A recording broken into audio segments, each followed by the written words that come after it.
Estamos grabando y vamos a comenzar.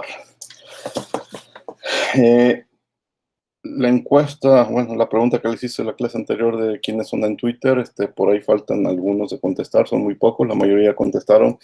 Por favor, quienes no han entrado, háganlo y díganme quiénes son ustedes en Twitter.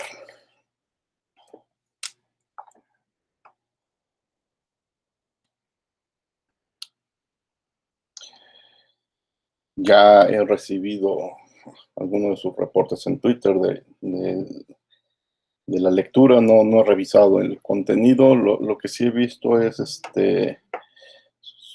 sobre el documento que están enviando. Cuiden mucho el detalle de la calidad y la presentación. Tomen en cuenta que es un documento para leer, no tanto es que estén mostrando una fotografía de que lo hicieron o no lo hicieron. El objetivo es de quien llegue a ese documento lo pueda leer. Entonces lo principal es el documento, centren sus fotos en eso, en el documento, que sea fácil de leer, fácil de leer en todo sencillo, en todos aspectos, perdón, en calidad y en buena presentación, ¿sí? Entonces que sus fotos se centren, o las imágenes se centren en el documento y no en los alrededores del documento.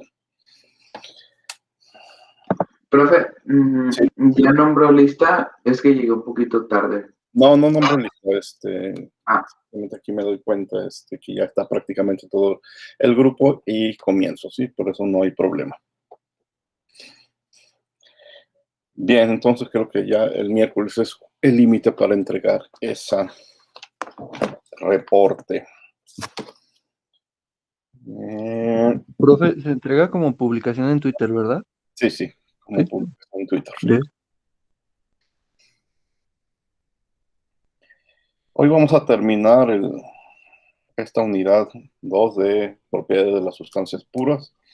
Ya la próxima clase estaremos en la tercera unidad del curso, que es primera ley de la termodinámica. ¿Qué más antes de comenzar? Sus tareas. Ahorita estoy recibiendo la tarea 2.2. Ya saben cuál es la 2.3, pero el límite es para el próximo miércoles. Esa tarea 2.2 la platicamos el miércoles. Entonces vamos a platicar de la que entregaron el viernes anterior, de la tarea 2.1. Dejen presentar la pantalla. Ya la califiqué, sí es cierto, y ya les ha de haber llegado los resultados. Para calificar, como se dieron cuenta, no fue una calificación automática que les haya dado la máquina cuando contestaron. Yo después entré y estuve leyendo las respuestas y ya estuve calificando. Entonces, ahorita les voy a decir en qué se tienen que fijar de acuerdo o cómo califiqué, ¿sí? Mira, no necesariamente tienen que responder como yo lo hice con una figura, pero con esta figura va a ser más fácil de entender qué sucedía. Algunos detalles importantes que tienen que tomar en cuenta: decía, una sustancia pura se encuentra inicialmente en fase líquida, ¿sí? Siempre partimos de fase líquida en nuestro análisis. Al final de cada uno de los siguientes procesos, la sustancia termina en una sola fase. Entonces, todas las respuestas que decían una mezcla vapor líquido, una mezcla líquido, líquido sólido, etcétera, no eran respuestas correctas. A veces acompañaron esa respuesta con la respuesta correcta y entonces se los puse bien, pero si solamente contestaron una mezcla de fases, entonces la tienen mal. Bien, la sustancia termina en una sola fase, que no es la fase líquida. Entonces, a veces también contestaron fase líquida. Pues está mal, porque el problema te decía que no podía terminar en la misma fase en la que iniciaba, ¿sí? Entonces las respuestas básicamente eran dos: sólido o vapor. O sólido y vapor, que se dieran las dos posibilidades. Algunos de ustedes hacían énfasis en que, por ejemplo, decían termina en vapor saturado y en vapor sobrecalentado. Eso está correcto, está bien, o sea, ya con eso indican que terminaba en vapor, ¿sí? Entonces, había diferentes formas en que lo redactaban, y pues las fui analizando y entonces ya decidía si estaban bien contestada o no. Pero sí tomé en cuenta este detalle: inicia siempre en líquido, terminaba en una sola fase y la fase final no era la misma fase líquida. Entonces, identifique qué fases van a existir al final del proceso. Bueno, aquí estas primeras 4 las contesté con 4 colores diferentes. Disculpen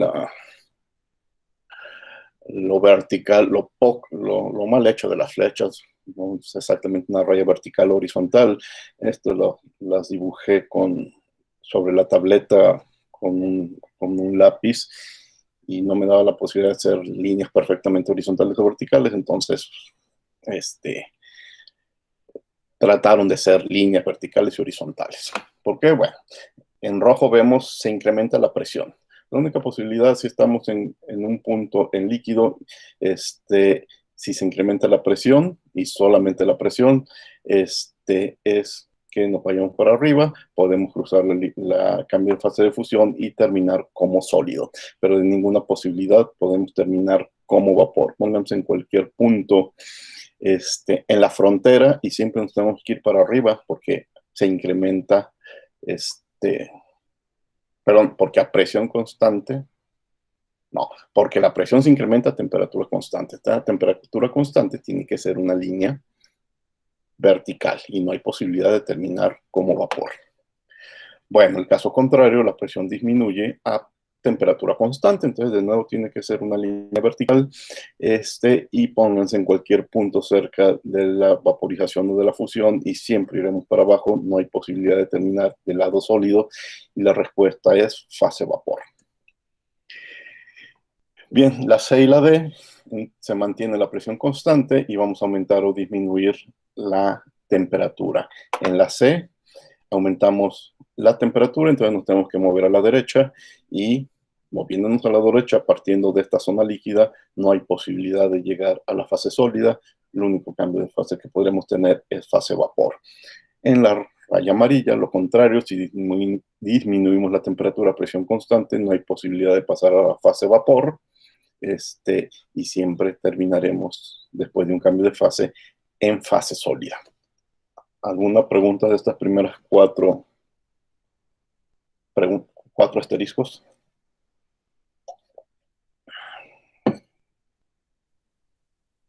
Todo bien, profe. Bueno. No, profe. Las siguientes 4 preguntas ya no eran líneas verticales o horizontales, eran líneas inclinadas porque se modificaba tanto la temperatura como la presión. Y de nuevo utilicé 4 colores. La temperatura y la presión se incrementan. Si la presión se incrementa, vamos para arriba. Y si la temperatura se incrementa, vamos hacia la derecha. Entonces tiene que ser una flecha que vaya hacia arriba y hacia la derecha. Entonces, partiendo de cualquier punto en fase líquida, lo único que puede suceder es que terminemos en fase vapor. No hay posibilidad de ir a la fase sólida. ¿Sí? Bien, en azul.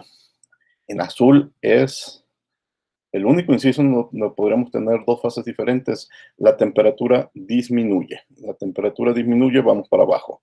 Y la presión disminuye, vamos hacia la izquierda. Moviéndonos hacia abajo y hacia la izquierda, fíjense, de este punto, con cierta inclinación, podemos terminar en fase sólida. Con otra inclinación, podemos terminar en fase vapor. Entonces, aquí sí, en el inciso F, podríamos tener 2 posibilidades: que nuestro cambio terminara en fase vapor o que terminara en fase sólida.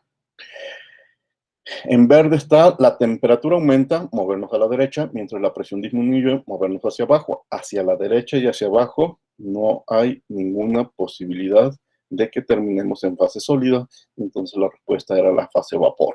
Y finalmente en amarillo, la temperatura disminuye, nos movemos hacia la izquierda, mientras la presión se incrementa y a la vez hacia arriba. Entonces, incluso poniéndonos aquí cerca del punto triple, cualquier posibilidad de movimiento a cualquier pendiente Siempre que sea para arriba, va a terminar en fase sólida y no hay posibilidad de estar en fase vapor.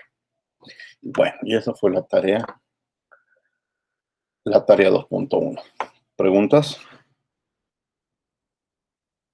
Ya este documento creo que ya está también en Classroom para que lo revisen si hay alguna duda.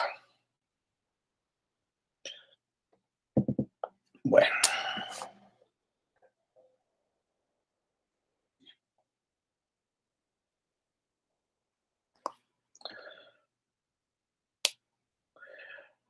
Antes de ir a los ejemplos, déjenme ir a Classroom.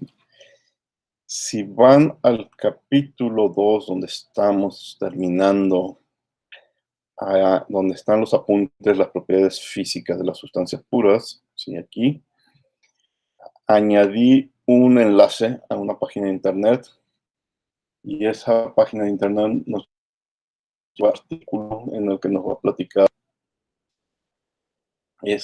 sobre la constante de Boltzmann, y en una parte del artículo nos hablan sobre la relación de la constante de Boltzmann con la R, la constante R. El artículo se llama La constante de Boltzmann y la temperatura. Nos hablan un poco de qué es la temperatura. Después desarrollan el concepto, la constante nos hablan de la constante de Boltzmann, y enseguida esta parte es donde la relacionan con la ecuación de los gases. Y bueno, más o menos la explicación que intenté dar el otro día de que al final se convierte R en un factor de conversión que combina la constante de Boltzmann, que aquí viene como KB, con el número de Avogadro, que aquí viene como Na. Bueno, y después sigue con otras aplicaciones de la constante de Boltzmann. Sobre todo hay que poner atención en el concepto de entropía, es donde vuelve a aparecer. Bueno, ahí está esa lectura, y aparece en esta sección donde están los apuntes de esta segunda unidad.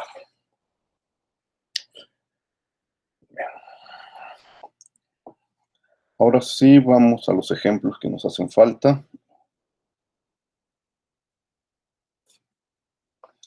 Ejemplo 2.4. Les digo, ejemplo 2.4, con ese nombre, con ese número, perdón, lo encuentran este PDF también en Classroom. Un globo de helio.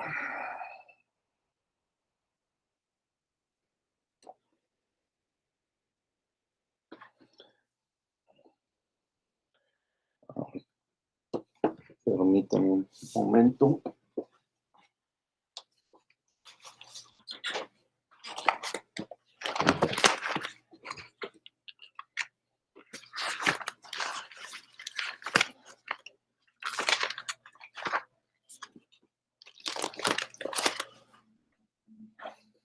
Bueno, ¿de qué se trata? Tenemos el globo de un dirigible que se llena con 5.000 moles de helio. Inicialmente el helio está a presión atmosférica, una atmósfera, y a 25 grados centígrados. El dirigible va a ganar altitud y entonces la presión va a caer, diremos una caída pequeña, pero de 0.1 a 0.95 atmósferas.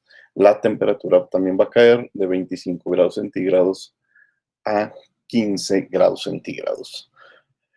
Lo que nos piden es que encontremos el cambio de volumen, el cambio de energía interna y el cambio de entalpía para el helio durante el proceso.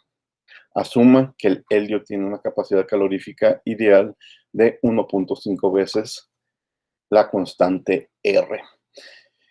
Este problema, a diferencia de lo que hemos hecho en la clase anterior sobre todo, pues vamos a suponer, no tengo unas tablas reales para el helio. Entonces me voy a limitar a hacer cálculos como gas ideal, y para eso utilizaré una capacidad calorífica ideal adecuada, y en la literatura encuentro que CB de 1.5 R, pues es buena opción para cálculos de helio mientras se mantenga como gas ideal. el sistema es el helio dentro del balón. Del balón, no, del globo. Aquí una mala traducción. El helio dentro del globo. Entonces vamos a calcular los volúmenes de helio como gas ideal. Tenemos que son 5.000 moles, es un sistema cerrado, no vamos a perder ni a ganar helio. Buscamos una constante R adecuada para las unidades que quiera manejar. La temperatura disminuye, entonces va a ser un factor que afecte el volumen inicial y el volumen final. La presión también cae. Ahora, fíjense, la presión está en el denominador, la temperatura está en el denominador. La presión y la temperatura, como platiqué en la clase anterior, jalan en sentido contrario, ¿sí? Una ayuda a que disminuya el volumen, otra a que aumente el volumen. Va a haber un cambio de volumen, pero al final es un equilibrio entre los cambios de temperatura y los cambios de presión. Bueno, cuando partió el globo estaba con un volumen de 122.300 litros. Cuando asciende, aumenta su volumen a 124.500 litros. Entonces se expande, ¿sí? La diferencia entre volumen 1 y volumen 2, 2.200 litros. Eso quiere decir que en ese pleito presión-temperatura, pues domina la presión. Siempre los cambios de presión son más significativos que la caída de la temperatura, que es parte de lo que platicamos la clase anterior. Por eso el volumen aumenta. Recuerden, estamos suponiendo que el helio se comporta como gas ideal. Entonces, nos hacen ahí varias preguntas como energía interna y después entalpía. Pues los cambios de presión no afectan. Los cambios de presión al final no van a afectar ese cambio de energía interna ni ese cambio de entropía, porque estamos en la teoría de los gases ideales. ¿Cómo vamos a calcular? Bueno, tenemos que dB es igual a CB por dt, de lo que platicamos en la clase anterior. Integramos, CB es una constante, entonces nada más es integral de du, pues es energía interna final menos energía interna inicial. Nos dan la constante CB, que es 3 medios de R, e integramos para temperatura, que queda en un simple delta T. Entonces, 3 medios de R, 3 medios de R por delta T. Aquí lo único que estoy haciendo para que no me quede en joule sobre mol es después multiplicar por los moles. Quizás aquí debí de haber cambiado el tamaño de la letra o haber incluido la cantidad de moles para que quedara más claro que este cálculo iba a ser de energía interna neta, ¿sí? Entonces, si hay un cambio de menos 623.550. Recuerden que este signo menos quiere decir que el sistema, recordemos quién es el sistema, el helio dentro del balón, pierde energía y pierde, se enfría. La presión no juega en el cálculo de delta U, el sistema se enfría, pues es una pérdida de energía interna del helio, por eso el signo negativo. ¿Okay? Bueno, aquí nos hacen un recordatorio de dónde sale 1.5 de R. Son las constantes para gases monoatómicos que sale de la teoría cinética de los gases y bajo un rango amplio de condiciones dentro de la teoría de gases ideales, esa constante 1.5 R para un gas monoatómico es buena a secas, ¿sí? Ya si empezamos con problema donde la presión la consideremos fuera de la teoría de gases ideales, pues entonces un medio de R ya no nos sirve para esos problemas. Bueno, ¿cómo voy a calcular el cambio de entalpía? Sabemos que es un gas ideal. Bueno, también la clase anterior vimos que la entalpía tenía que ver con la capacidad calorífica a presión constante. Ahora, yo no tengo aquí una capacidad calorífica a presión constante, entonces vamos a recordar el procedimiento que hicimos la clase anterior para llegar a la conclusión que Cp es igual a Cb más R. Y esto fue que si H es igual a U más Pb, entonces el diferencial de U más el diferencial de Pb, pues tiene que ser la definición de entalpía, que es Cp por dt. Separo diferencial de U más Pb. Bueno, Pb en gases ideales lo puedo sustituir por RT. Y el diferencial de RT, pues es R constante por diferencial de T. Eh, aquí que me hizo falta, ya, que me hizo falta sustituir la definición de U en función de capacidades caloríficas que C por DT. Entonces, DT término común, DT término común, DT término común se eliminan y me quedo con que CP es igual a CB más R. Si CB es 1.5 R, si le sumo R, pues me va a quedar CP igual a 2.5 R. Y eso lo tenemos que ver aquí. Ahí está el 2.5, o aquí lo escribí en forma de 5 entre 2. Entonces, H2 menos H1 es 5 medios de R por temperatura 2 menos temperatura 1. Aquí, para que me quedara en joules, lo que sí hice en la diapositiva anterior, multiplicar por 5000, aquí se me olvidó escribir los 5000, ya después se lo puse como una nota en rojo. 5000 por 5 medios por 8.3, la constante R que me conviene porque me da directamente Joule por delta T, entonces 1000 menos 1.000.000, 39.250. De nuevo, signo negativo. Si perdimos en energía interna, pues también perdemos en entalpía, de nuevo por el enfriamiento del gas.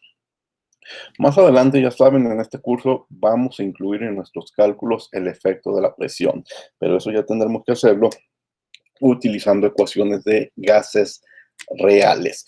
También vamos a corregir nuestras capacidades caloríficas ideales y vamos a aprender a calcular capacidades caloríficas reales. De nuevo, el problema con las capacidades caloríficas es que no estamos tomando en cuenta la presión, la tomaremos en cuenta, es una integral extra que hay que hacer y tendremos una capacidad calorífica real. Bien, este fue el ejemplo 2.4. ¿Preguntas?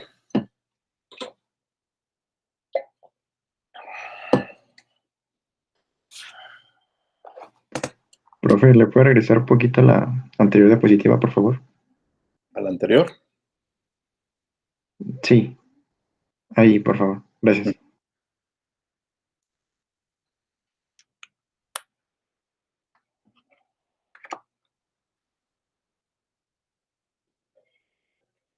¿Alguna pregunta? Perdón.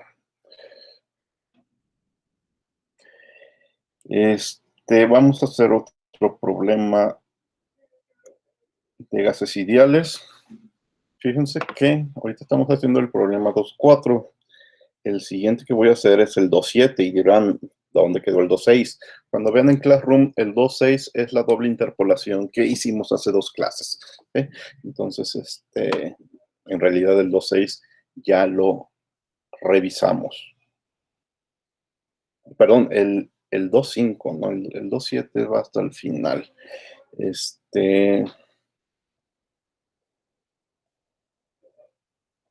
Aquí está, el 2.6. El 2.5 es el que trata de la doble interpolación. Es el mismo ejemplo que aquí vimos para practicar la doble interpolación. Bien, vamos por otro ejemplo de gases ideales, pero ahora va a ser con nitrógeno. Vamos a tratar el nitrógeno como un gas ideal y hacer un cálculo de energía interna. ¿Cuál es la diferencia con este ejemplo? Que por primera vez vamos a utilizar un polinomio para calcular su capacidad calorífica. No me voy a confiar en un valor constante, no voy a confiar para este problema en un valor que salga de la teoría cinética de los gases, por ser un gas diatómico. No, por el tipo de problema que me plantean, por los rangos de temperatura, voy a utilizar un polinomio. Este polinomio sale del Koresky o del Sengel. Bueno, no recuerdo de qué libro sale, pero no importa. Nosotros debemos de ser capaces de acercarnos el libro que tengamos los datos que tengamos a la mano y saberlos utilizar a la perfección. Es más, ahorita creo que voy a platicar las diferencias entre libros. De dónde salga este polinomio, si estamos seguros que está correcto, si tengo el dato del parámetro A, el parámetro B, el parámetro C, el parámetro D y el parámetro E, pues yo los tengo que incluir en la ecuación e integrar esa ecuación. Vean que cuando nos dan todos los parámetros, pues los últimos parámetros son números muy pequeños, por 10 a la menos 5, por 10 a la menos 8, por 10 a la menos 11. Algo que sí tengo que cuidar, independientemente del libro que tome, es que me dé la información de en qué unidades voy a obtener los resultados si utilizo estos parámetros. Y este texto, de donde haya salido, me dice que la temperatura tengo que sustituirla en grados Kelvin y que después de hacer mis cálculos, los resultados van a estar directamente en Joule sobre mol grados Kelvin. Otros libros dejan las ecuaciones en función de R y las unidades van a quedar definidas por la R que nosotros hayamos elegido. Bueno, ¿cuál es el problema? El problema es, ¿cuánta energía debe ser añadida a un mol de nitrógeno para incrementar su temperatura en 50 grados? Pero no cualquier 50 grados. Tiene que ser de 450 grados Kelvin a 500 grados Kelvin. Este es un detalle muy interesante. No es la misma energía que yo necesito para subir en 50 grados el nitrógeno de 300 a 350 que la energía que necesito para que suba de 450 a 500 o de 600 a 650. Son energías diferentes. Entonces aquí en particular es un brinco de 50 grados, pero va de 450 a 500. Después, para algunas explicaciones que vamos a dar, vamos a repetir el procedimiento para un cambio de 273 a 1073 grados Kelvin. Aquí va a ser un delta T mayor, ¿sí? Y el inciso C nos dice, de acuerdo a la teoría cinética de los gases, la capacidad calorífica de un gas diatómico la podemos tomar como 7 medios de R. ¿Cómo cambia la respuesta de los polinomios anteriores si utilizamos esta expresión? ¿Nuestros resultados serán buenos con el polinomio? No, más bien, nuestros resultados con una constante serán buenos o serán malos. Estoy seguro que la mejor respuesta me la dará el polinomio porque voy a integrar exactamente para el rango que me piden. Pero si hubiera querido ahorrar tiempo y hacer un cálculo rápido con el 7 medios de R, qué tan buenos, qué tan malos hubieran sido los resultados. Vamos a analizar todos esos detalles.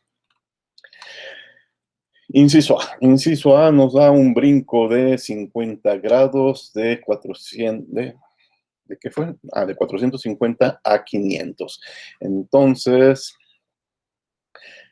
fíjense a otro detalle, me regreso. Me dan CP, pero me preguntan delta U. Entonces, de nuevo, delta U tiene que ver con CB, pero el dato que me dan es CP. Cuiden ese detalle. Tenemos que utilizar la relación de CB y CP por medio de R, la que vimos hace algunos minutos. Entonces, CB es igual a CP menos R. Entonces, al polinomio le tengo que restar R. Y bueno, aquí estamos haciendo la resta. Reacomodamos términos y la resta queda en... ¿Dónde quedó la resta? No, pues la resta queda aquí nada más, ya me estaba pasando. El 29.42 menos el 8.314, aquí queda como 21.106. ¿Sí? Entonces ya hicimos la resta. Bien, metemos el polinomio en nuestra integral CB por dt e integramos para la temperatura. Esta es la integral indicada y todo esto es el resultado de la integral sin sustituir límites todavía. Sustituimos límites, simplificamos, obviamente aquí no lo vamos a hacer en detalles, después lo revisan ustedes y encontramos que el cambio de energía interna es de 1059 joules por mol. Necesitamos 1059 joules de energía por cada mol de nitrógeno. El problema no me dice cuántos moles de nitrógeno tengo. ¿Lo dice o no lo dice? No lo dice. Entonces, pues yo contesto en general para cualquier cantidad de nitrógeno. Vamos al inciso B. La única diferencia en el inciso B es... Sí, dime. Tengo una duda. No sé si mencionó por qué tenían el asterisco C con B y C con P. ¿Este asterisco? Ajá. No, Pero, este asterisco es cuestión de la nomenclatura de donde saqué estas capturas de pantalla. Si te fijas, yo aquí no se lo puse, pero estamos hablando del mismo CPS CB. En realidad, lo voy a quitar, no me interesa, no afecta en nada. Es simplemente una cuestión de nomenclatura que no cuidé, se lo debí de haber quitado o se lo debí de haber añadido. Las unidades de CP y CB son las unidades de R, ¿sí? Para que no haya problemas. ok, sí, está bien, gracias. Nada especial. Bueno.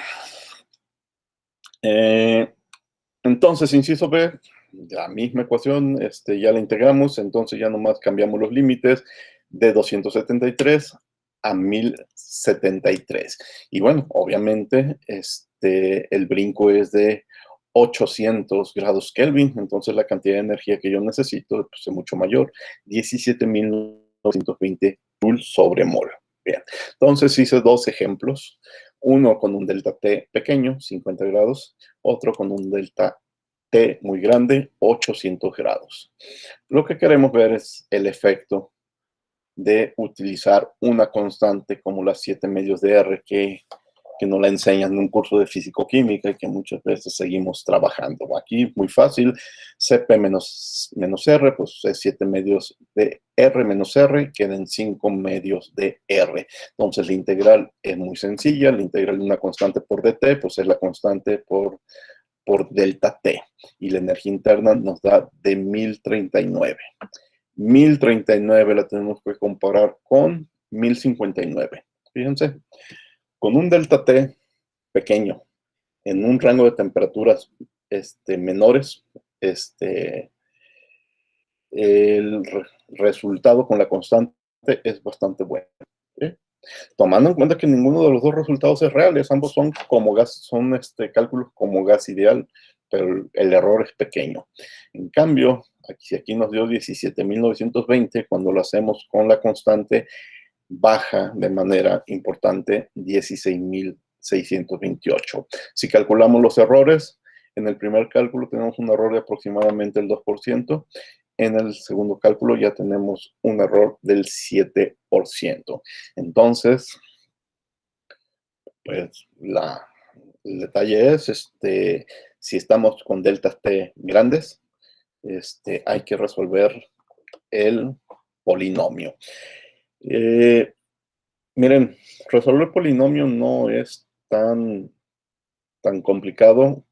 Si vas a resolver, si vas a hacerlo 20 veces y las 20 veces las vas a hacer a mano, pues entonces sí es muy latoso. Pero de nuevo, les digo, todo el semestre se los voy a estar insistiendo. Si este procedimiento lo programamos o lo programamos en una calculadora, lo programamos para la computadora, pues hacer esos 20 cálculos con polinomios no me llevaría el mismo trabajo que hacer esos 20 cálculos con una constante, ¿sí? Y entonces, pues no tiene ya mucho caso seguir trabajando con esas constantes que muchas veces no vamos a saber exactamente cuánto error nos va a estar acarreando. Aquí tenemos el error porque le dedicamos tiempo a contestarlo, pero en un cálculo cualquiera a veces lo hacemos sin ni idea de por dónde está el error.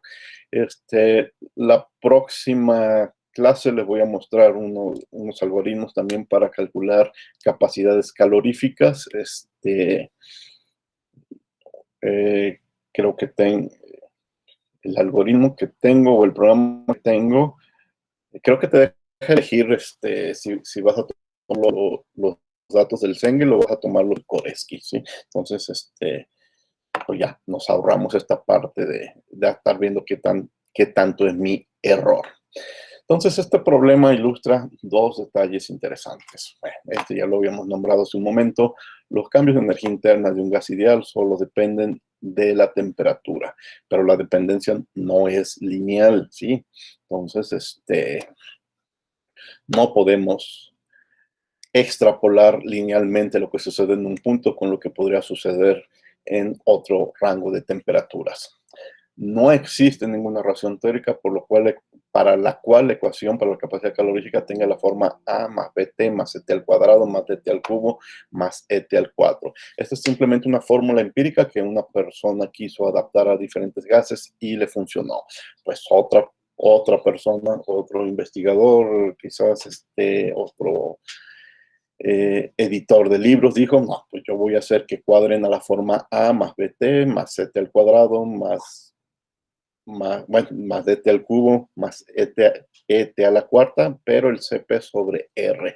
Entonces, mis constantes A, B, C, D, E no quedan fijas para unas unidades como si quedan aquí. Si se fijan aquí, las unidades de la capacidad calorífica las tiene que especificar el autor, mientras que acá no, el autor se olvida de especificar unidades de CP. ¿Cuáles van a ser las unidades de CP?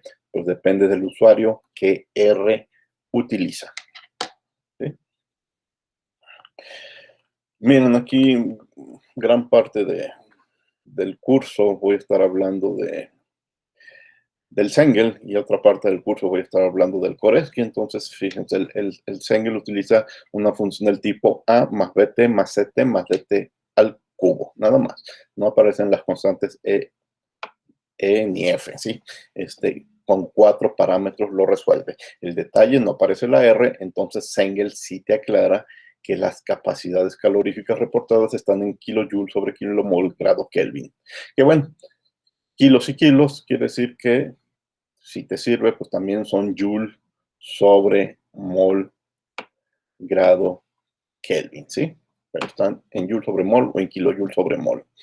En cambio, Koresky utiliza un polinomio diferente, A más BT se parece, más CT al cuadrado se parece, más DT al cubo se parece, pero tiene un término extra, un D, T a la menos 2, ¿sí? Bueno, pero ahí tienes que incluir la R, y la R es la que va a definir las unidades de CP. ¿De acuerdo? ¿Alguna pregunta en este detalle?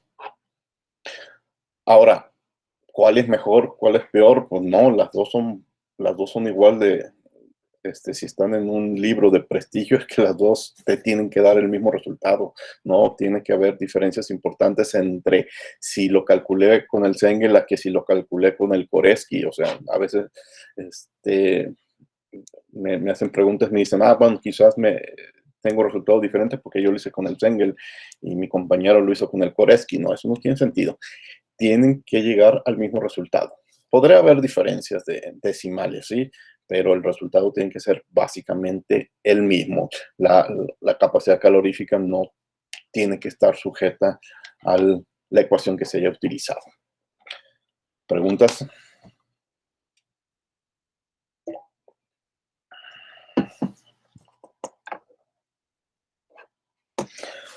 Bueno, y si deciden por alguna razón utilizar un tercer libro, pues adelante. Siempre y cuando sean unas tablas reconocidas, utilizadas por mucha gente, pues seguramente no habrá ningún problema. Bueno, este fue el ejemplo 2.6 y con eso cerramos los ejemplos de gases ideales. Vamos a ver ya con qué vamos a cerrar el capítulo. Bueno, vamos a hablar un poco de ecuaciones de estado reales, una pequeña introducción a lo que después con mayor detalle estaremos platicando en una unidad dedicada a ecuaciones de estado. Este texto no lo voy a leer, este texto son los apuntes que yo les dejé en el Classroom. No me voy a poner a leer apuntes, eso después ustedes lo leen, pero sí quiero hacer énfasis en algunos detalles importantes. La ecuación de los gases ideales, ya vimos, tiene varios peros en su constitución. Entonces, para empezar a resolver problemas que tenga, donde la presión domina, pues teníamos que cambiar de ecuación o mejorar la teoría de los gases ideales, ¿sí? Históricamente, ese primer paso lo dio Van der Waals con su ecuación de Van der Waals, que es conocida por todos ustedes, que es igual a P sobre RT entre volumen específico menos un parámetro B, menos otro parámetro que llamamos el parámetro A entre el volumen específico al cuadrado. Estas es la ecuación más antigua y la más sencilla de la llamada familia de ecuaciones de estado cúbicas. Es una ecuación cúbica. Si yo después lo veremos cómo queda, pero si yo la desarrollo para volumen o intento despejar para volumen, a lo que voy a llegar es a una ecuación cúbica, más algunos términos al cuadrado, más otros términos a la 1, etcétera, etcétera, etcétera. ¿Sí? Entonces la puedo reescribir como una ecuación cúbica. La ecuación de Redlich-Wong también es una ecuación cúbica para el volumen. Lo veremos en su momento. Aquí lo que quiero hacer énfasis en este texto es la naturaleza de los parámetros A y B. A y B son quienes corrigen la ecuación de los gases ideales. Si quitamos la segunda parte, vemos que es P igual a RT sobre B. ¿Sí? Es decir, esta primera parte es básicamente la ecuación de los gases ideales. ¿Y qué sucede? En el denominador estamos corrigiendo el volumen específico, ¿sí? Pero el numerador es igual a gases ideales. Y estamos añadiendo otro término que hace otra corrección. Mira, A es un parámetro que explica el efecto de las atracciones intermoleculares, ¿sí? Algo que tenía que suceder con respecto a los gases ideales es, los gases ideales niegan las atracciones intermoleculares, pero obviamente existen. Si dos moléculas se atraen una a la otra, podrían pegarse, ¿sí? O podrían interaccionar de alguna forma, o podrían atraerse una partícula, una molécula podría tener carga positiva, otra tener carga negativa, ¿sí? Entonces hay una atracción entre moléculas y tiene que ser tomada en cuenta. Lo que dice este párrafo, en otras palabras, es tomar en cuenta los efectos de la energía potencial que la teoría de los gases ideales estaba ignorando. Eso es lo que hace. En cambio, B es un parámetro que tiene unidades de volumen, pues aquí lo vemos claramente. Si lo estoy restando con volumen específico, pues B tiene que tener a fuerzas unidades de volumen específico y tiene que ver con una corrección en el volumen de las moléculas de nuestro sistema. Cuando la presión comienza a ser importante, el efecto de la presión es hacer que las moléculas se aglomeren, ¿sí? Se junten en un espacio, empiecen a chocar entre sí. Hay un límite, sí, un límite, si la presión es muy alta, donde tendremos el volumen mínimo. El volumen mínimo, todas las moléculas, una encima de otra, ocuparían un volumen mínimo. Pues este parámetro B es ese cálculo, es ese volumen mínimo. Entonces, ahora Van der Waals hace correcciones del volumen de nuestro sistema en función de ese volumen mínimo. Hay un detalle con Van der Waals que la convierte en la peor ecuación de las ecuaciones reales. Aquí es paradójico porque si bien Van der Waals representó una gran ventaja respecto a los gases ideales, cuando después comparamos Van der Waals con el resto de las ecuaciones, vemos que al final Van der Waals es muy mala, ¿sí? Históricamente es importante, históricamente nunca va a perder su lugar de ser la primera y la que dio un brinco importante que tardó muchos años en darse, pero ya en cuestión de resultados, Van der Waals es muy mala, y entre otras razones es muy mala porque sigue considerando que las moléculas son una esfera rígida, como si fuera una bola de billar.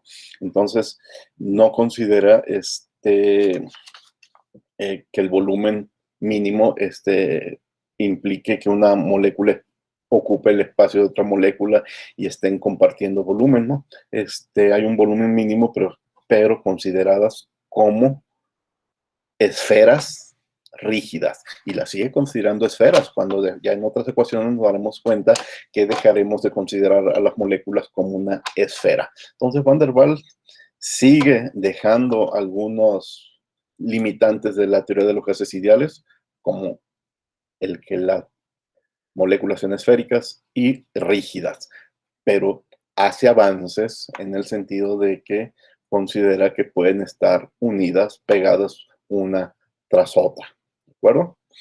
Bien, entonces, comparando gases ideales y Van der Waals, el modelo ideal asume que las partículas no ocupan espacio. Y Van der Waals, con su parámetro B, dice, no, si hay un espacio, ¿sí? Si hay un volumen, las moléculas sí ocupan un volumen y hay que tomarlo en cuenta. Ahora, respecto a el gas ideal, asume que las moléculas no interaccionan entre sí. Y Van der Waals le dice, no, no es cierto, seguirán siendo esferas, seguirán siendo rígidas, pero sí interaccionan entre sí y hay que tomar ese efecto y tomamos ese efecto gracias a este parámetro A. ¿De acuerdo? Y eso es lo que va a suceder. Más adelante, otras ecuaciones van a corregir a Van der Waals. Van der Waals utiliza algo que veremos más adelante, que son unas funciones potenciales. La función potencial cuantifica los cambios en la energía potencial. Los cambios en la energía potencial son cuantificados por una función potencial. Pues Van der Waals toma la función potencial más simple posible y por eso hay mucho error. Y ya las ecuaciones que vinieron más adelante van corrigiendo la forma matemática, pero también justificándola con cuestiones físicas de la función potencial. Y ahorita vamos a ver un ejemplo de la aplicación de Van der Waals para que vean para que veamos de nuevo los porcentajes de error entre usar gases reales o gas ideal. Pero antes de eso, nomás recordarles que también vamos a analizar en detalle el factor de compresibilidad Z, que es PV sobre RT. Es a partir del factor de compresibilidad Z se desarrolla otra familia de ecuaciones de estado, que son las ecuaciones de estado virial, ¿sí? Que dicen, bueno, si Z es igual a 1, tengo la teoría de los gases ideales, pero en la realidad veo que todos los problemas reales se acercan a se alejan, perdón, de este parámetro Z igual a 1. Entonces, salen unas ecuaciones que serán basadas en que les llamamos ecuaciones de estado viriales. Aunque Van der Waals, que es una ecuación cúbica, la puedo reescribir también en función de Z. Pero de nuevo, a todo esto regresaremos en algunas semanas. ¿Preguntas?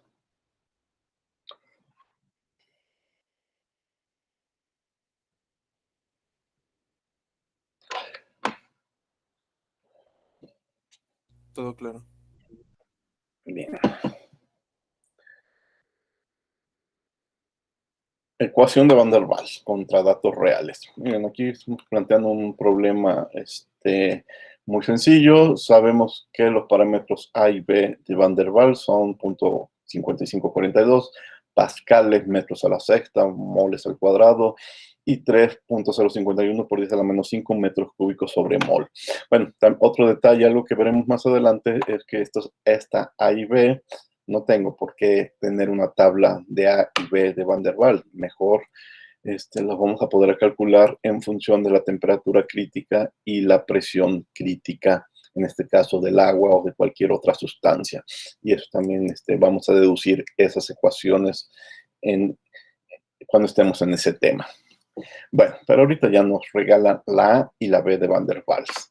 Encuentra el volumen específico para vapor de agua a 100 grados centígrados y 0.1 bar de presión, 150 grados centígrados y 1 bar, 200 grados centígrados y 10 bares, 300 grados centígrados y 50 bares. De nuevo, igual que en un problema anterior que hicimos con gases ideales, en cada inciso vamos aumentando la presión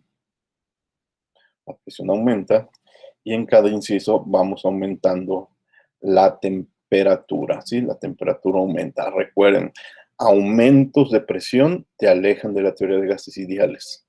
Aumentos de la temperatura te acercan a la teoría de los gases ideales. Entonces, de nuevo, tenemos compitiendo a la temperatura contra la presión. Bien, Van der Waals, ya lo habíamos visto, RT es entre B volumen menos B parámetro menos A parámetro entre B volumen específico al cuadrado.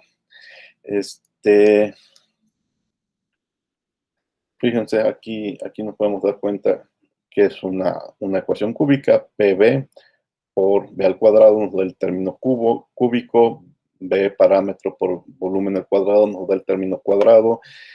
También tenemos otro término cuadrado, un término lineal a la 1 y un término independiente de B. Ahí nos vemos más claro que tenemos una ecuación cúbica. Bueno, aquí con este comentario ustedes saben lo que tienen que hacer con este tipo de ecuaciones. Estoy queriendo decir que no le voy a entrar a los detalles matemáticos de resolver una ecuación cúbica. Se los encargo a ustedes,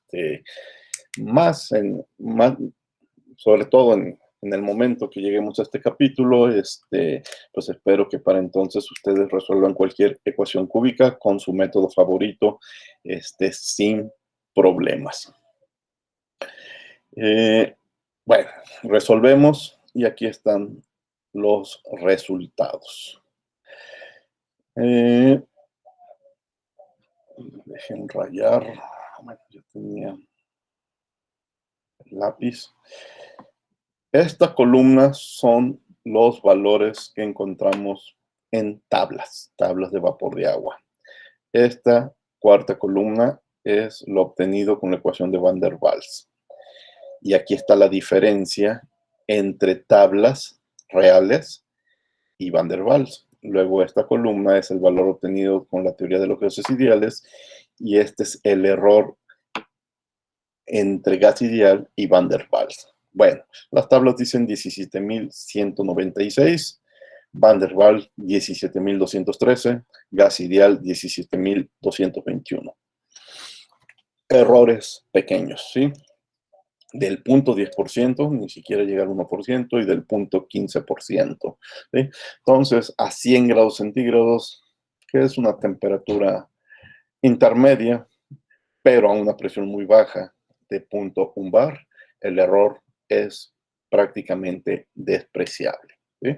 Vamos a aumentar la temperatura, vamos a aumentar la presión en 10 veces, y entonces ya tablas 1936, Van der Waals 1946, 0.52%, gases ideales 1953, 0.87%. Quizás aquí podríamos yo decir, bueno, es mi límite del error que yo me podría permitir en un cálculo de gases, que no llegue al 1%. Si multiplico de nuevo la presión por 10 veces, pero también aumento la temperatura a 200 grados, entonces ya empiezo a tener errores importantes. Respecto a las tablas, 206, 212, del 3% en números cerrados. Respecto a gases ideales, del 6%. Y aquí ya tengo que superaron mi 1%, y que poco a poco se andan acercando ya al 10%. ¿Sí? Ahora multiplico por 5 veces la presión, aumento en 100 grados centígrados, 45,32 contra 45,7. Respecto a las tablas, todavía no llegamos a un error del 10%, pero respecto a los gases ideales ya estamos en errores del 16%. Y aquí podemos ver, pues yo diría que estos son los errores que podríamos aceptar en ingeniería. Y aquí, pues, ¿para qué seguir de necios con la ecuación de gases ideales? Mejor busquemos opciones. En este ejemplo tenemos tablas porque se trata de agua, pero ya vieron que tablas no es fácil tenerlas para cualquier sustancia. Entonces tenemos sin remedio, no tenemos otro remedio que entrar a las ecuaciones de los gases reales. Y de nuevo, por segunda vez en esta clase, si programar lo que podemos hacer con gases ideales es relativamente sencillo, se trabaja una sola vez, pues ¿para qué seguir trabajando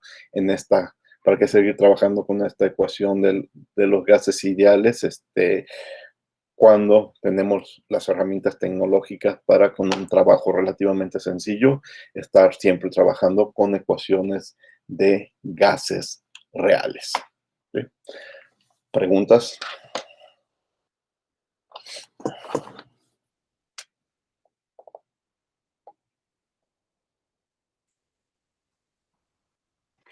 Profe, yo tengo una pequeña duda. ¿Los porcentajes de error es con el volumen específico del ideal y el de Van der Bueno, Waals, verdad? no escuché la pregunta completa. Ah, que el porcentaje de error es la comparación del ideal con el de Van der Waals, ¿verdad? Sí, aquí en esta última columna es el ideal con Van der Waals y en esta es Van der Waals con tablas. ¿Sí? Esa es la diferencia. Ok, profe, gracias. Bueno, con esto terminamos la segunda unidad del curso. Si recuerdan, cuando hablé de examen, el examen no incluye no incluye preguntas ni de la primera unidad ni de la segunda unidad. Eso no quiere decir que no aparecen en el examen, porque, por ejemplo, buscar datos termodinámicos, que es la segunda unidad, pues lo seguiremos haciendo el resto del curso, pero pues nunca voy a plantear un problema que sea específicamente buscar datos y ya sin resolver algún problema de interés para ingeniería. Lo que sigue ya es la tercera unidad, primera ley, aplicaciones de la primera ley, y la cuarta unidad, segunda ley, y son pues, la parte central del primer examen, ¿sí? Porque lo toman en cuenta. Bien, esta clase va a ser corta por lo mismo, pero antes de despedirnos, les voy a pedir que se vayan adelantando en los videos que acompañan la tercera unidad, ¿sí? Fíjense, quizás se ve algo extraño que tiene que ver, pero estoy iniciando la tercera unidad, que por cierto la tercera unidad se llama Balances de Materia y Energía. Balances de energía, pues es básicamente lo que conocemos como primera ley de la termodinámica, ¿sí? ¿Sí? Y les estoy incluyendo 4 videos sobre cómo funciona un cohete. Porque con el pretexto de un cohete, y vamos a resolver el problema al final, vamos a entrarle al tema de los balances de energía. El primer video es un video general de cómo funcionan cohetes, dura 8 minutos. El segundo se lo recomiendo mucho, es uno de los videos más interesantes que he visto al respecto, porque los transbordadores espaciales despegan vertical y no horizontal. Tiene que ver también con cuestiones de masa y energía. Bueno, esta es otra opción de cómo trabaja un cohete con más detalles técnicos. Y bueno, y este video de 1 minuto es un ejemplo de una mala planeación, de no tomar en cuenta balances, no lanzar correctamente los balances de masa y energía cuando queremos poner un cohete en funcionamiento, ¿sí? Entonces, la próxima clase iniciaré hablando de un cohete, ¿sí? De los balances de masa y energía en el viaje de un cohete. La clase del miércoles va a ser plática, ¿sí? Va a ser una introducción, va a ser con algunas imágenes y plática. Pero al final del capítulo sí vamos a resolver, ya le vamos a meter números a un problema del funcionamiento de un cohete desde el punto de vista de masa y energía. Bien. Y otros videos para que los vayan viendo poco a poco a lo largo de estas 2 semanas que tardaremos en el capítulo 3, más o menos. Y aquí vienen otros videos sobre conservación de masa y energía. El primer video de 4 minutos es una explicación sencilla de la ley de la conservación de la masa. El siguiente y los siguientes 2 sobre la ley de la conservación de la energía. Los 2 primeros videos tienen subtítulos en español, el tercero con 3 subtítulos en español, y tiene subtítulos en inglés y son relativamente sencillos de entender.